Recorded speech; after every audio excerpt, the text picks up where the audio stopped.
Lecture de l'Évangile selon Jean au chapitre 11, les 45 premiers versets, en tous les cas quelques extraits puisque le texte est assez long.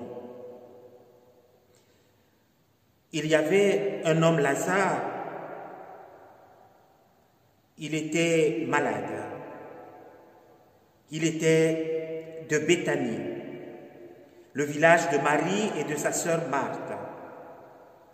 Les deux sœurs envoyèrent quelqu'un dire à Jésus, « Seigneur, celui que tu aimes est malade. » Lorsque Jésus apprit cette nouvelle, il dit, « La maladie de Lazare ne conduit pas à la mort. » Jésus resta encore 2 jours à l'endroit où il se trouvait. Puis il dit à ses disciples, « Retournons en Judée. » Après avoir dit cela, Jésus ajouta, « Notre ami Lazare s'est endormi, mais je vais le réveiller. » Les disciples répondirent, « Seigneur, s'il s'est endormi, il guérira. » En fait, Jésus avait parlé de la mort de Lazare, mais les disciples pensaient qu'il parlait du sommeil ordinaire. Jésus leur dit alors clairement, « Lazare est mort. » Quand Marthe apprit que Jésus arrivait, elle partit à sa rencontre. Marthe dit à Jésus, « Seigneur, si tu avais été là, mon frère ne serait pas mort. » Jésus déclara, « Ton frère ressuscitera. » Et ajouta, « Moi, je suis la résurrection et la vie. Celui qui croit en moi vivra, même s'il meurt. Et celui qui vit et croit en moi ne mourra jamais. » Marthe s'en alla appeler sa sœur Marie. Elle se leva immédiatement et alla au-devant de Jésus. Dès qu'elle le vit, elle se jeta à ses pieds et lui dit, « Seigneur, si tu avais été là, mon frère ne serait pas mort. » Quand Jésus la vit pleurer, elle et les Juifs qui étaient venus avec elle, il ressentit une forte colère et se troubla. Il leur demanda, « Où l'avez-vous mis ?» Ils répondirent, « Seigneur, viens et tu verras. » Jésus pleura.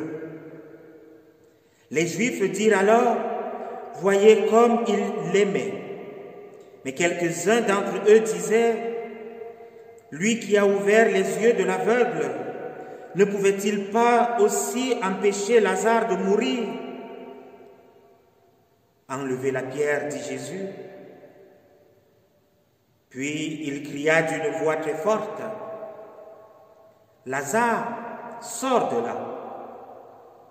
Le mort sortit, les pieds et les mains attachés par des bandes et le visage enveloppé de linge. Jésus dit, « Déliez-le et laissez-le aller. »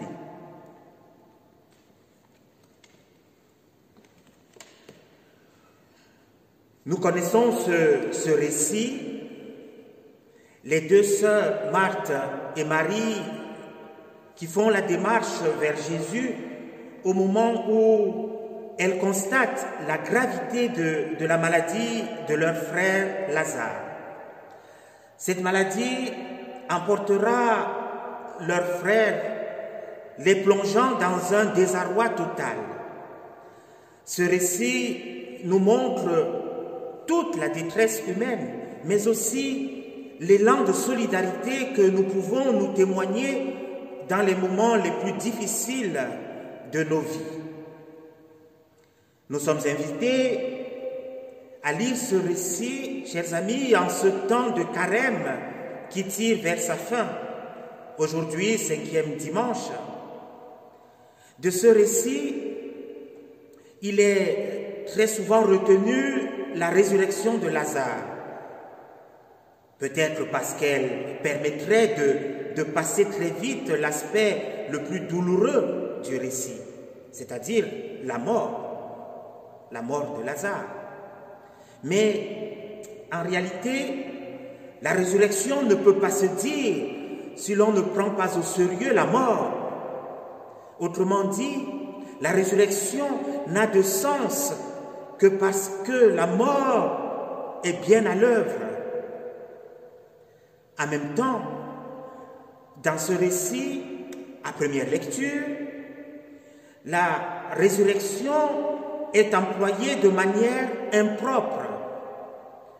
Si Jésus ramène Lazare à la vie, ce dont on est sûr, c'est que plus tard, Lazare mourra à nouveau. Ce récit semble donc plutôt mettre en évidence la réanimation que la résurrection proprement dite. Lazare mourra à nouveau. Ce fait nous impose, me semble-t-il, d'avoir au moins 2 niveaux de lecture. Le premier niveau est de considérer la mort et la résurrection dans sa dimension physique et uniquement dans celle-ci. Auquel cas,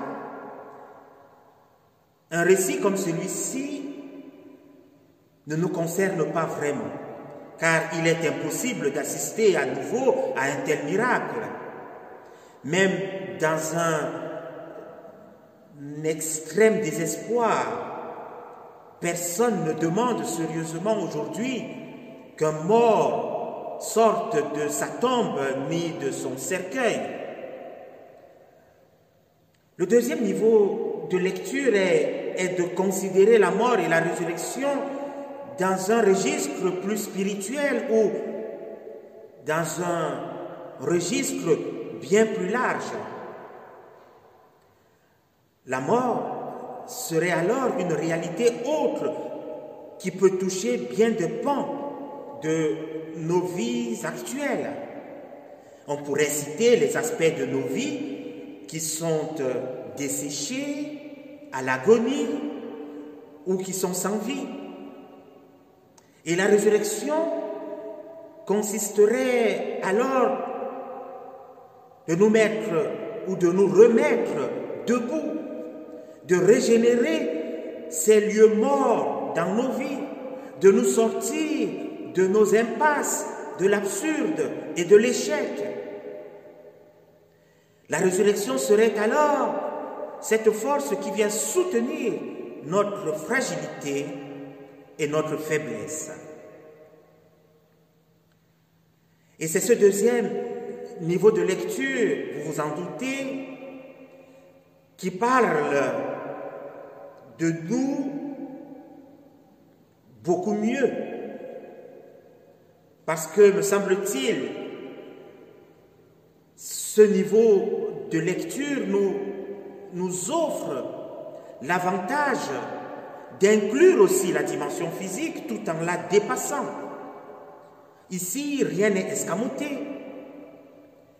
Dans ces conditions, la résurrection peut aussi se vérifier à des moments physiquement. Oui, physiquement, par exemple, lorsque nous sommes remis debout avec l'envie de reprendre pied et d'avancer. Mais la résurrection reste, me semble-t-il, fondamentalement spirituelle. C'est ce qui rend d'ailleurs la résurrection parfois difficile à discerner. Alors que la mort, quant à elle, se donne à nous avec une violence sans retenue. Quand je dis que la mort nous frappe avec une violence sans retenue, je pense vraiment à toutes ces familles qui sont frappés de plein fouet par ce virus Covid-19. Tous les soirs, des statistiques sur l'état de cette nouvelle maladie en France et dans le monde nous montrent que la situation est pire que la veille. Et chaque soir, nous sommes nombreux à scruter le moment où ces statistiques commenceront de baisser. Nous expérimentons au plus près combien la mort rôde autour de nous et en nous. Mais voilà, les chiffres qui nous sont donnés ne sont qu'une petite partie du nombre réel de morts par jour. Voilà pourquoi nous n'oublions pas toutes les autres familles qui pleurent un être cher, fauché par une toute autre cause que ce coronavirus. La mort est notre ennemi, dit l'apôtre Paul. La mort est dans bien des cas un scandale. La mort est toujours pour l'être humain un événement très douloureux. Elle nous concerne tous. C'est d'ailleurs la première des grandes certitudes que nous avons en partage. Toute naissance annonce déjà dans un futur incertain la mort. Mais voilà, impossible de nous préparer vraiment à l'affronter. Heureusement, oui, heureusement, la solidarité est à l'œuvre dans pareil moment dramatique. Ici, ce sont les deux sœurs qui, dans leur détresse, reçoivent des amis venus les soutenir, les réconforter. Tous leurs espoirs sur Jésus se sont effondrés. Et quand Jésus arrive à son tour, voilà déjà quatre jours que Lazare est enterré. Les deux sœurs ne vont pas alors ménager Jésus. Les reproches sont publics. Leur colère et leur révolte sont à la mesure de toute leur souffrance. L'une comme l'autre dira à Jésus, « Seigneur, si tu avais été là, mon frère ne serait pas mort. » Pour elle, Jésus porte toute la responsabilité de cette mort. Son absence induit son inaction. Et avec son inaction, la mort de leur frère est devenue inéluctable. Voyez-vous, ces échanges entre Jésus et Marthe d'une part et avec Marie d'autre part sont révélateurs de la force de notre âme et de la manière dont nous vivons notre âme encore aujourd'hui. Mais je veux retenir au moins 3 leçons de ces échanges de Jésus avec ses deux sœurs en présence des témoins. La première leçon est que Marthe et Marie ne se gênent pas pour crier leur colère et formuler des reproches à la mesure de la foi et de leur foi, des espoirs qu'elles ont placés en Jésus. Peut-être alors que ce récit nous est donné à nous encore aujourd'hui pour nous autoriser à ouvrir notre cœur à notre Seigneur pour lui crier toute notre colère. Où est-il au temps de notre épreuve? C'est maintenant que nous voulons qu'il se montre présent pour arrêter la déferlante mort qui s'élance contre nous. Oui, maintenant. La deuxième leçon, Jésus accueille avec bienveillance les critiques des deux sœurs. Il ne les en empêche pas. Il leur permet de dire tout haut ce qu'elles ont au fond d'elles. Il regarde leur douleur. Ce n'est pas assez, diraient certains. Mais ce n'est pas rien. Ce n'est pas rien de voir Dieu accueillir notre détresse sans rien nous reprocher. La troisième leçon, Jésus compatit. Il est en totale empathie avec Marthe et Marie. Il va même jusqu'à fondre en larmes. Jésus pleure. Oui, Jésus pleure avec ceux qui pleurent. Là aussi, ce n'est pas rien. Dieu pleure avec nous. Dieu partage nos souffrances. En même temps, il faut bien le reconnaître, ils sont nombreux ceux qui persistent à penser que si Dieu existe, il ne fait là que le strict minimum. Ils attendent un peu plus de lui. Peut-être, ou sûrement ont-ils raison, sais-je. Mais notre seule conviction est dans cet échange avec ces deux sœurs. Et nous pourrions alors avec eux tourner en boucle pour leur redire que Dieu accueille leurs reproches. Nous pourrions leur dire que Dieu est le premier à reconnaître qu'il est totalement absent là où ils l'attendent. Et en même temps, nous pourrions dire, et cela n'est pas rien pour nous, il compatit à nos douleurs. Que dire de plus? Dieu est certainement incapable d'empêcher la mort, incapable d'arrêter les souffrances, mais il se tient tout entier à nos côtés pour nous épauler, pour souffrir avec nous, pour pleurer avec nous, pour nous relever le moment venu et nous refaire reprendre pied et nous remettre en marche. Voyez-vous, il y a un temps pour tout. Dieu nous relève, c'est sûr, mais parfois, cela prend des jours, que dis-je, cela prend du temps avant que nous expérimentions dans nos vies son intervention. Mais une chose est sûre, Dieu est présent. Il est totalement présent dans nos vies. Amen.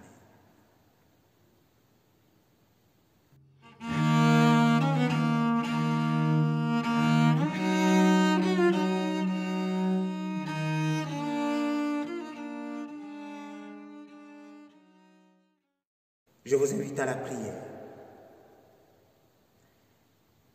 Quand nous sommes à bout de souffle et que le feu de notre vitalité s'éteint, pose sur nous, ô Père, ton regard de tendresse.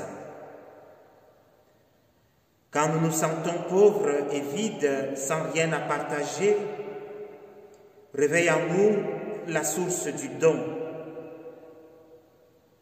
Quand nous désespérons de l'amour et que nos relations sont habitées d'amertume, ouvre en nous une brèche où la vie s'inventera. Quand nous sommes pleins de nous-mêmes et quand en nous s'agite le serpent de notre moi, viens nous souffler un bonheur qui vient d'ailleurs. Quand nous sommes repus de bien et que vient la peur de perdre Donne-nous faim de ta parole qui met tout à l'envers. Quand nous perdons la mémoire et que s'affole le sens de l'histoire, éveille-nous à ta fidélité sans faille. Amen.